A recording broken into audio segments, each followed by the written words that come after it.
अस्सलामुअलैकुम वरहमतुल्लाहि वबरकातुहू। कैसे हैं आप सब? उम्मीद करती हूँ कि आप लोग अपने घरों में अपने वालिदैन के साथ खैर आफियत से होंगे।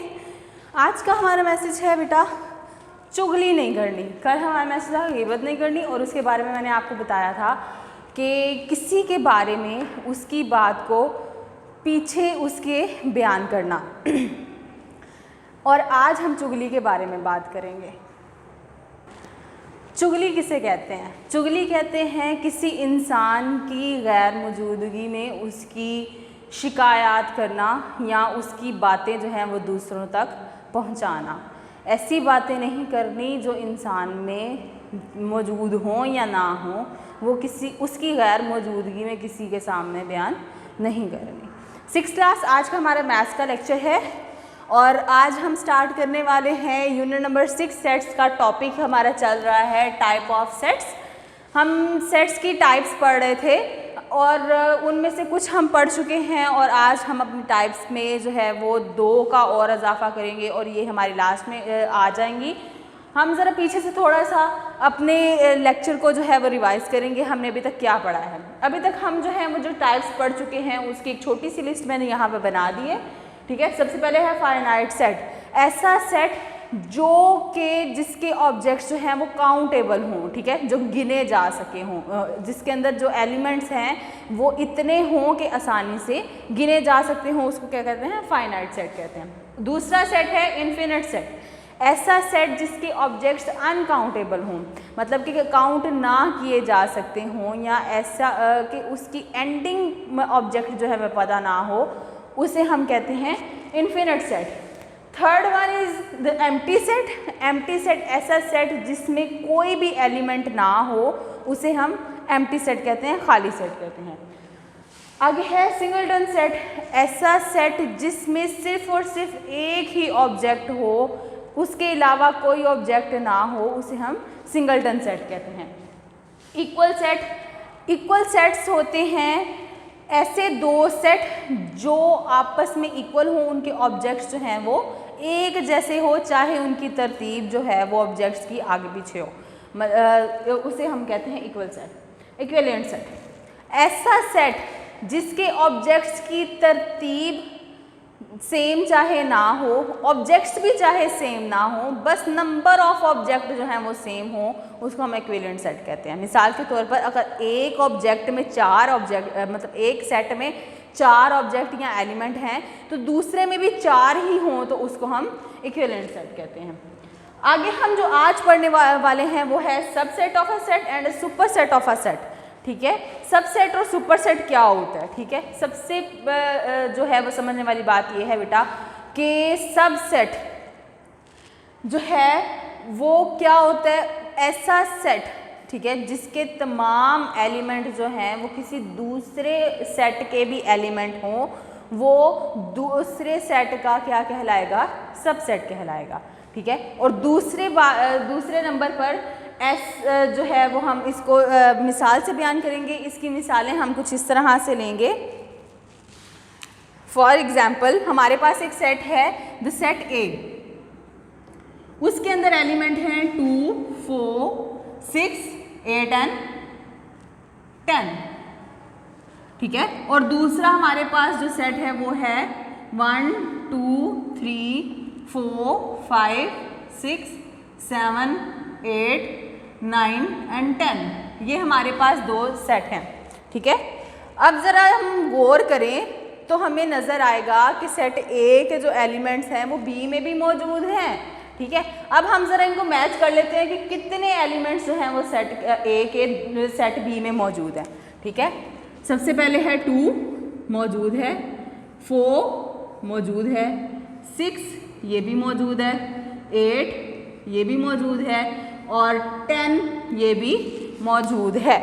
अब ज़रा गौर से देखें तो सेट ए के जितने भी एलिमेंट हैं वो सेट बी में मौजूद हैं। ठीक है, सेट ए के जितने भी एलिमेंट हैं वो सेट बी में मौजूद हैं। इससे हमें पता चलता है कि सेट बी जो है वो बड़ा है और ए के सारे एलिमेंट अपने अंदर लिए हुए हैं। ऐसी सूरत में हम कहते हैं कि सेट ए जो है वो सेट बी का क्या है? सबसेट है। ठीक है, क्योंकि सेट ए के तमाम एलिमेंट जो हैं वो बी में मौजूद हैं। तो ऐसी सूरत में हम क्या कहेंगे, सेट ए जो है वो सेट बी का सबसेट है। इसको हम मैथ की ज़ुबान में शो कैसे करते हैं, इसके लिए हम लिखते हैं सबसे पहले जिसका हमने बताना है कि ये सबसेट है उस सेट का नाम लिखेंगे, ठीक है। तो हमारा सबसेट है वो है ए, ठीक है। उसके बाद हम जो सिंबल यूज़ करेंगे वो कुछ ग्रेटर देन और लेस देन की तरह ही है, लेकिन थोड़ा सा डिफरेंट है। किस तरह से हम इसको इस सिंबल से जाहिर करते हैं सबसेट को, ठीक है। उसके बाद हमने लिखना है कि ये किस सेट का जो है वो सबसेट है, तो उसका नाम क्या है, बी। ये सेट बी का सबसेट है ना, तो लास्ट पे हम क्या लिख देंगे, बी, ठीक है। अब ज़रा इसको पढ़ते हैं कि हम इसको पढ़ेंगे कैसे। हम इसको लेफ़्ट टू राइट पढ़ेंगे, ठीक है। लेफ़्ट साइड से स्टार्ट करेंगे और राइट की तरफ लेके जाएंगे। तो इसको इस तरह पढ़ेंगे, the set A is a subset of the set B. जैसे बेटा आप लोग पढ़ते थे ना, तो क्या हम पढ़ते थे, 2 इज़ लेस देन 8, और दूसरी तरफ था अगर हम इसको उल्टा पढ़ें तो 2 इज़ ग्रेटर देन, मतलब 8 इज़ ग्रेटर देन 2। इसी को देखें कि हमारा जो छोटा वाला था, हमने हमेशा जो है वो अपने सिंबल की जो नोक है वो छोटी वाली साइड पे रखी थी। इसी तरह इसकी भी बैक साइड जो है वो छोटे सेट की तरफ होगी, ठीक है। और दूसरा हमारा सेट है जी super set of a set, ठीक है। अब एक हमारे पास ये दो सेट मौजूद हैं, ठीक है। एक के सारे एलिमेंट जो हैं वो दूसरे में मौजूद हैं। एक को तो हमने नाम दे दिया सबसेट का, अब दूसरे सेट को क्या नाम दें, ठीक है। उसके लिए हम जो है वो नाम जो रखते हैं उसको हम कहते हैं super set of a set, ठीक है। ऐसा सेट जो अपने अंदर किसी दूसरे सेट के तमाम एलिमेंट लिए हुए हो, तमाम ऑब्जेक्ट अपने अंदर रखे हुए हो, उस सेट को हम कहते हैं सुपर सेट। अब इसी मिसाल को दोबारा यहाँ पे हम समझने की कोशिश करते हैं, ठीक है। ए में हमारे पास क्या था, 2, 4, 6, 8 एंड 10, और दूसरे सेट में हमारे पास क्या था, 1, 2, 3, 4, 5, 6, 7, 8, 9 एंड 10, ठीक है। और इसके एलिमेंट्स ज़रा मिलाते हैं, 2, 4, 6, 8 एंड 10, ये हमारा हो गया सबसेट। और ये जो हमारा है इसको हम कहेंगे सुपर सेट, ठीक है। इसको हम क्या कहेंगे, सुपर सेट कहेंगे।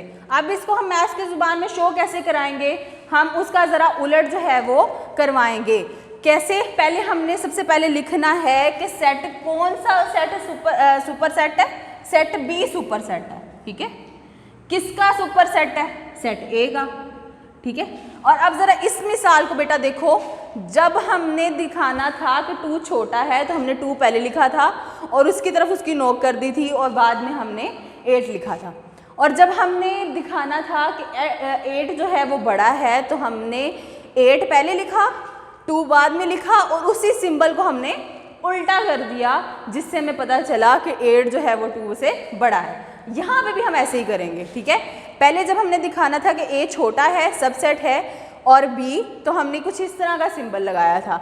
अब हमने बी पहले लिख दिया, ए बाद में लिख दिया। अब इसी सिंबल को हम उल्टा कर देंगे, ठीक है। तो ये जो है हमारे सुपर सेट को शो करेगा। इसको हम पढ़ रहे थे, the set A is a subset of the set B, और इसको हम पढ़ेंगे the set B is a super set of set A. एक बार फिर से पढ़ेंगे, the set B is a super set of the set A, the set B is a super set of set A. बेटा अब इसी चीज़ को आप लोगों ने प्रैक्टिस में लाना है, और लाने के लिए ज़रा अपनी बुक पे पेज नंबर 11 आप खोलोगे, और पेज नंबर 11 क्वेश्चन नंबर 5 है जो इससे रिलेटेड है। पेज नंबर 11 क्वेश्चन नंबर 5, इसको आपने होमवर्क में अपने करना है ताकि बेटा आप लोगों को इसकी प्रैक्टिस हो जाए। आप लोगों ने इसकी सारी की सारी टाइप्स को अच्छे से समझ लेना है, अच्छे से याद कर लेना है, ताकि आप जब इसके क्वेश्चंस सॉल्व करो तो आप लोगों को बिल्कुल भी मुश्किल ना हो। उम्मीद करती हूँ आप लोगों को समझ आ गया होगा। अपने होमवर्क को जो है वो पूरी ईमानदारी से और ज़िम्मेदारी से किया करें बेटा, लापरवाही नहीं करनी, ठीक है। अपना बहुत सारा ख्याल रखिएगा। अस्सलामु अलैकुम वरहमतुल्लाहि वबरकातुहू।